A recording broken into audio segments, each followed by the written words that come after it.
Assalamualaikum warahmatullahi wabarakatuh.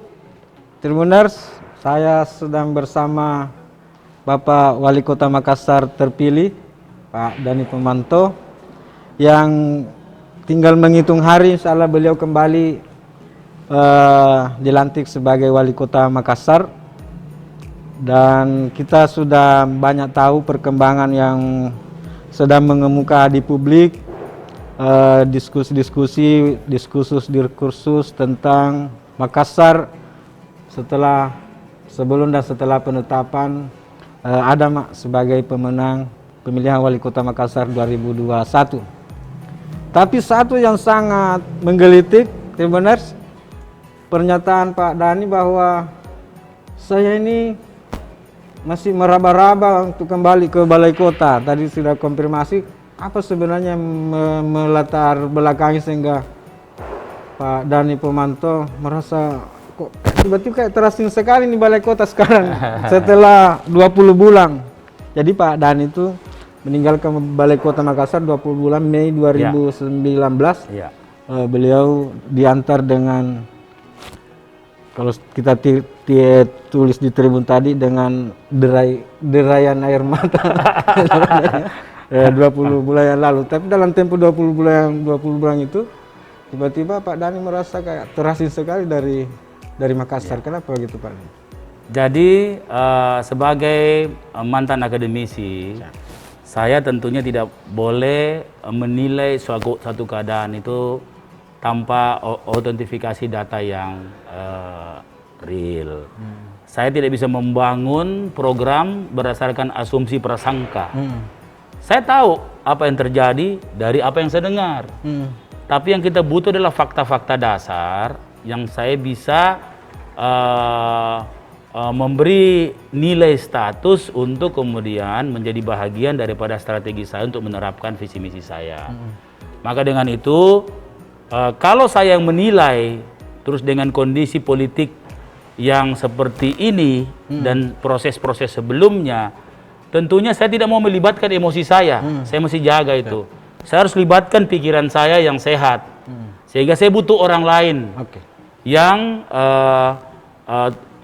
menguasai pemerintah kota dan tidak terlibat dengan para SKPD yang ada di sana. Maksudnya tidak pernah terlibat konflik of interest lah, kira-kira seperti itu. Sebelum kita bahas tentang tim transisi yang sedang dipersiapkan, satu pertanyaan lagi, apakah ini kan pejabatnya akan menanti Pak Dhani sekarang ini, itu juga yang melepas Pak Dhani 20 bulan yang lalu, kira-kira begitu di benak publik. Apakah secepat itu Pak Dhani merasa ada perubahan di mereka itu? Jadi pola-pola birokrasi itu memang pola-pola yang selalu follow the leader, selalu mengikuti. Karena rata-rata itu pegawai itu, mohon maaf, dia menuhankan jabatannya, dia takut sekali jabatannya hilang, ya kira-kira begitu. Ya, jadi jabatan adalah segalanya. Nah, maka saya hari ini ditolong, memang Allah memberikan saya jalan. Tidak terlalu sulit sebenarnya menilai orang. Dari peristiwa 20 bulan ini, di mana ada orang-orang yang integritasnya terjaga dengan tekanan apapun, dan ada juga orang yang mudah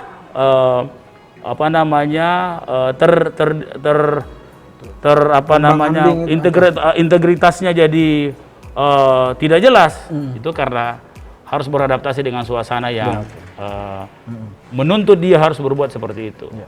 Oke, atas dasar itu sehingga Pak Dhani merasa perlu ada tim transisi yang membantu untuk memikirkan apa yang sebaiknya dilakukan oleh Pak Dhani. Iya.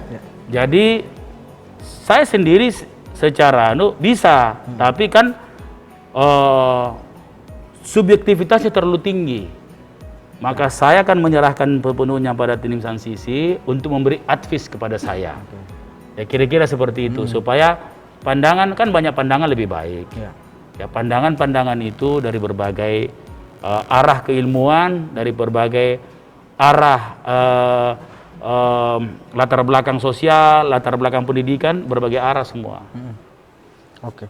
Hingga tanggal 26 Januari 2021 sore ini sudah ada 3 nama yang Sudah 4. Baru saya tadi ada persetujuan. 4 yang kita tahu baru 3 Pak Dan. Iya, betul. Baru tadi Ada Prof. Yusran Yusuf, Ya, Prof. Aminuddin Ilmar, dan Iqbal Jalil LC. ya. Dan tambahan adalah Dr. Naida Naing. Dr. dari Naida Naing UMI, yang ya, baru perempuan. tadi pagi. Iya, betul. Yang satu Pak Dhani belum mau sebutkan. Yang satu saya lagi cari. Saya ini kan mendengarkan semua loh. Semua pihak. Itu tandanya bahwa ini barang bukan disetting. Iya. Ini barang sesuai dengan kebutuhan apa yang misalnya Prof. Yusran dengan Prof. Ilmar. Saya mendengarkan berbagai advis. Tentunya harus mendengarkan suara rakyat. Kemudian suara rakyat itu kan representasinya di DPR. Nah di DPR ada kan ketua DPR. Nah, saya diskusi ketua DPR. Terus akhirnya muncul 2 nama. Kemudian saya tambahkan 1 nama. Setelah saya dengar juga dari teman-teman lain di forum keumatan muncul nama Pak IJ, ya, karena beliau itu merepresentasikan banyak hal, keumatan, kemudian apa namanya politisi, banyak sekali. Ya, beliau Banyak juga sekali pembina pimpinan dan pembina pondok pesantren, Pondok ya, pesantren, alumni dari Universitas ya. Al-Azhar Mesir, dan berpengalaman di DPRD Makassar. DPR Makassar punya pengalaman. Tapi katanya sudah banyak yang menelpon Pak Dhani, meng-SMS, mempertanyakan kenapa ini, kenapa orang-orang ini. Iya, jadi wajar lah karena banyak orang tidak memahami apa latar belakangnya. Selalu orang dalam kacamata, karena ini masih hangat politik, kacamata politik. Contoh Prof. Yusran. Ya. Prof. Yusran itu seorang profesor, pasti ahli. Ya. Kedua, mantan dekan, Ya. pasti ada manajerial yang bagus di situ. Mantan ketua Bapeda provinsi, ya. Tim gubernur, Pak, mantan wali kota, apalagi yang tidak lengkap dengan beliau. Dan alasan apa orang menganggap ini politik? Ini kapasitas. Ya, persoalan ada yang bilang bahwa beliau sekarang tidak punya jabatan. Saya tidak melihat itu. Saya melihat keahlian. Keahlian itu melekat di orang, bukan melekat di jabatan. Nah, sudah sepantasnya lah orang seperti Prof. Yusran ini itu memang diberi ruang yang memang menjadi ruang pengabdiannya yang bisa karena dia 43 hari itu menurunkan COVID di Makassar loh. Dalam persentasi yang banyak orang tidak tahu. Mei Juni Ya. 2020 beliau yang lalu 43 hari situ, tapi kan alasan yang sampai ke publik sampai beliau hanya 43 hari karena alasan dianggap tidak cakap menangani COVID di Makassar. Saya tidak mau lihat alasan apapun, saya lihat datanya. Saya periksa datanya, ternyata dalam 43 hari dialah orang yang bisa menurunkan COVID. Pada saat secara provinsial naik semua. Iya. Jadi persoalan Prof. Yus clear. Clear. Karena meskipun ada Pak Aminuddin Ilmar, saya kira lebih. Prof. Aminuddin Ilmar ini adalah orang yang selalu mendampingi banyak pemerintahan. Ya. Banyak pemerintahan di Kota Makassar, dia ikuti, kemudian banyak kasus-kasus ketatanegaraan yang beliau selalu menjadi rujukan ahli. Nah, sehingga dalam meng-zoom pemerintahan, beliau akan tentunya akan sangat mampu melihat baik konflik yang sudah ada, ya, maupun potensi konflik yang ditimbulkan, atau bahkan hal-hal yang secara ketatanegaraan tidak efektif untuk kemudian hari. Ya, baik itu organisasi, baik itu sistem, baik itu prosesnya. Dan bukan hanya kali ini kayak Prof. Aminuddin Ilmar diposisikan seperti ini untuk di pemerintahan di Sulawesi Selatan. Oh iya. Sebelum bahkan beliau ini kan sekretaris Badan Koordinasi Pengembangan Sulawesi, BKPRS. Ya. Jadi clear untuk ya. Pak Iqbal Jalil tadi sudah dijelaskan alasannya. Pak Ibu Naida Naing, beliau seorang arsitek, adik kelas saya, dan saya lihat dia penggiat di forum dosen. Ya. Saya lihat pandangan-pandangan beliau terhadap banyak masalah, ya, bahkan lebih masalah sosial, pembersihan kumuh, kemudian representasi perempuan, representasi perempuan. Nah, kekurangan Makassar dalam ketata ruangan ini begitu mendasar. Contoh, banjir itu bukan bencana sebenarnya, itu adalah kecelakaan tata ruang. Ya. Memberi izin di tempat air. Akhirnya air. Jadi air datang kembali. Sebenarnya bukan banjir itu, karena tampaknya air ditinggali. Ya. Ya. Persoalannya siapa yang memberi izin itu?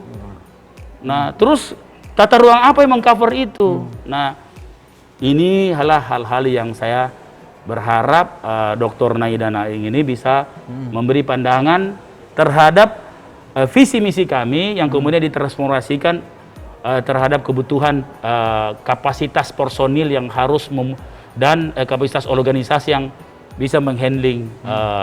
Kan saya punya visi misi, ada tata ruang, tentang waterfront, tentang RTH, itu kan banyak. Nah, kapasitas inilah yang tidak ada di 3 ahli personal ini dan dilengkapi dengan Dr. Naida Naing. Jadi kira-kira sampai kapan ini tim transisi ini? Saya berharap besok sudah bisa rampung 5. Nah, terus saya akan membuat sekretaris. Jadi sekretaris. Jadi di antara 5 itu, bukan di antara 5 ini akan dilengkapi dengan sekretaris tim, karena tugasnya ini cukup strategis. Ya, tugasnya itu adalah ada 3 tahap. Tahap pertama sebelum pelantikan. Mendalami visi misi saya, mentransformasikan terhadap kebutuhan, misalnya gerakan masyarakat, perkuatan imunitas kesehatan dan ekonomi. Siapa leadernya di situ? Apakah dinas sosial atau dinas kesehatan? Terus siapa anggotanya? Nah, mereka yang buatkan itu. Tapi dulu kan pernah kita dengar ada tim seperti ini di Sulawesi Selatan. Dan akhirnya dipersoalkan publik karena seakan-akan menjadi kepala dinas kesekian di pemerintahan. Bagaimana Pak Dhani menghindari supaya tidak terjadi seperti itu nanti di sini? Jadi mereka itu di kepala dinas itu kan technical. Dia hanya melihat angle. Jadi mereka itu adalah sama dengan bukan juga pengamat ya, tapi kan advisnya kan, dan mengevaluasi ke bawah. Jadi saya kira itu insya Allah tidak akan pernah terjadi. Kenapa? Karena memang yang kita tunjuk ini orang-orang ahli di bidangnya dan mengerti pemerintahan, mengerti batas-batas anunya, batas-batasnya. Insya Allah integritas orang-orang yang saya pilih ini saya kira. Terus sampai kapan nanti ini tim transisi dampingi Pak Dhani? Jadi tahap pertama adalah sebelum pelantikan, itu mentransformasi. Setelah pelantikan sampai pelantikan kabinet baru. Nah, disitulah bukan hanya mentransformasikan ini, akan tetapi mengevaluasi apa yang ada dan memberi rekomendasi yang mana bisa dipertahankan, yang mana harus ditinggalkan, dan yang mana harus diperkuat. Begitu. Jadi setelah itu, misalnya setelah kabinet Pak Dhani terbentuk katakanlah seperti itu, tim transisi ini akan berubah. Begini, saya untuk menjaga program ini, saya ingin menyempurnakan sistem ketatanegaraan yang ada di Indonesia yang saya alami. Kekurangannya kita lengkapi. Setiap program, kita punya 24 program. Misalnya, dan setiap program ini ada penanggung jawab dinasnya. Setiap program ini dikawal oleh namanya tim Penta. Tim Pentahelix. Apa itu Pak? Pentahelix itu adalah tim, kan biasanya kalau orang menguji itu harus 5 unsur terpenuhi. Akademisi, NGO, private sector. Nah, saya masukin nanti tokoh masyarakat, ya apakah ini politisi atau apa, dan saya masukkan millennials. Karena era angle millennials, karena ini komunitas terbesar. Setiap subprogram, misalnya tadi saya contohkan, gerakan masyarakat percepatan perkuatan imunitas kesehatan dan ekonomi. Itu kan masih banyak rinci programnya. Pengujian programnya harus lewat tim Penta ini. Dan tim Penta ini tugasnya adalah menjadi jembatan antara kebutuhan masyarakat yang sumbernya bisa kita ambil dari musrembang, dari reses atau dari jaring masyarakat yang lain, spesies masyarakat yang lain, lewat tim Penta kemudian diuji dengan RPJMD. Nah, jadi SKPD kenapa selama ini selalu labil, apalagi dalam proses politik, karena tidak ada sparringnya, tidak menjaga dia. Nah, inilah yang menjaga. Jadi tim transisi nanti ini akan bertransformasi menjadi bukan. Tim Penta ini akan diketuai oleh tim transisi ini. 24 tim Penta ini. Ya, jadi ini semua nanti yang 5 tim transisi ini akan menjadi tim Penta itu? Tidak, dia akan mengevaluasi tim Penta ini. Dia tidak bisa masuk di situ, karena dia harus melihat semuanya. Tapi 5-5-nya nanti akan... Ya, karena kan tim transisi kan yang membuat itu kriterianya program-program strategis. Jadi dia juga ikut mengontrol jalannya ini barang sampai 5 tahun. Bu, jadi bukan hanya sekedar transisi, setelah itu selama tinggal... bukan. Makanya kenapa anchor-nya yang orang yang saya adalah anchor yang betul-betul memang kita butuhkan. Wajar memang kalau banyak yang mempertanyakan, karena ini kan sampai 5 tahun kalau seperti itu tadi Pak. Iya. Kan biasanya kan tim transisi itu namanya kan transisi. Iya, makanya transisi 2 ini nanti berubah namanya setelah transisi. Karena dia harus mengikuti apa yang dia buat kriteria tadi. Dan dia harus mengevaluasi. Nah, begitu kira-kira. Terakhir Pak Dhani, kenapa banyak ASN Pemkot tiba-tiba mau pindah katanya mau pindah ke provinsi Pak Dhani? Ya, saya kira ada fenomena yang menarik ya. Kadang-kadang itu kan kelelawar itu kembali ke goanya masing-masing. Tidak akan pernah salah goa ini. Nah, kali ini saya lihat ada gua baru, begitu menarik ya. Tapi alamiah itu terserah. Ya, yang saya heran adalah kenapa mesti pindah? Tapi jangan sampai goanya ada banyak racunnya di situ. Jadi saya bilang, kenapa mesti pindah? Toh? Apa yang alasan untuk? Kalau saya kan haknya dia, tidak ada masalah. Bukan saya mau tahan. Apa dosanya? Adakah orang merasa berdosa? Kenapa takut sekali? Kenapa kok takut sekali? Kenapa takut sekali sama Pak Dhani? Nah, kita sama-sama sebelumnya. Yang herannya ini, saya ini cerminnya mereka. Dulu barangkali salah cermin setelah lihat cermin di saya, kan saya tidak bikin apa-apa. Saya kan tidak bilang saya mau gantiin, tidak pernah. Saya bilang saya mau bersih-bersih. Itu kan jadi bikin bersih-bersih itu adalah saya mau cari yang bersih. Pertanyaannya tidak bersih kok kah? Kalau tidak bersih kan tinggal bersihkan diri, baru tidak ketemu lagi kan seperti itu ya. Banyak cuci tangan. Kasih disinfektan supaya bersih. Jadi ada lagi Pak Dhani sebelum kita akhiri? Iya, saya kira teman-teman seluruh Tribuners yang saya hormati, tolong bantu kami Dhani Fatma perlu banyak input ya. Boleh kritikan, tidak ada masalah. Boleh usulan, atau kadang-kadang ada inovasi yang perlu diusulkan. Satu contoh, dulu Lisa itu saya dapat dari interaksi saya seperti ini. Lihat sampah ambil itu bukan ciptaan saya. Itu usulan dari penggiat media sosial yang mengusulkan kepada saya. Nah, saya tetap terbuka, teman-teman, silahkan. Kalau kami salah, kritik kami. Tapi kalau kami juga memang memikirkan apa menjadi sulit rakyat, tolong dukung kami. Ya, dukung kami dengan berbagai... Tunggu dulu Pak Dhani, bisakah masyarakat nanti mengusulkan langsung ke tim transisi itu? Oh bisa, langsung karena salah satu adalah jejaring aspirasi dari masyarakat. Jadi kalau mau buat inspirasi, lihat dari 24 kan 888 kan? 24 program strategis itu. Yang mana konsen pendidikan ada di revolusi pendidikan, semua harus sekolah. Nah, tentunya di situ ahlinya pasti ahli pendidikan. Nah, misalnya teman-teman di UNM atau apa, kan begitu. Kalau ahli kedokteran, universitas mana yang kedokterannya maju, kan begitu. Saya akan melibatkan semua orang. Jadi saya tidak sendiri, saya akan melibatkan semua orang, itu kebijakan saya. Dan saya akan melibatkan semua masyarakat untuk bisa memberi nilai terhadap semua program itu. Oke, terima kasih banyak Pak Dhani. Makasih. Masih banyak hal yang perlu kita konfirmasi langsung ke Pak Dhani, tapi di pertemuan berikutnya kita akan lanjutkan lagi.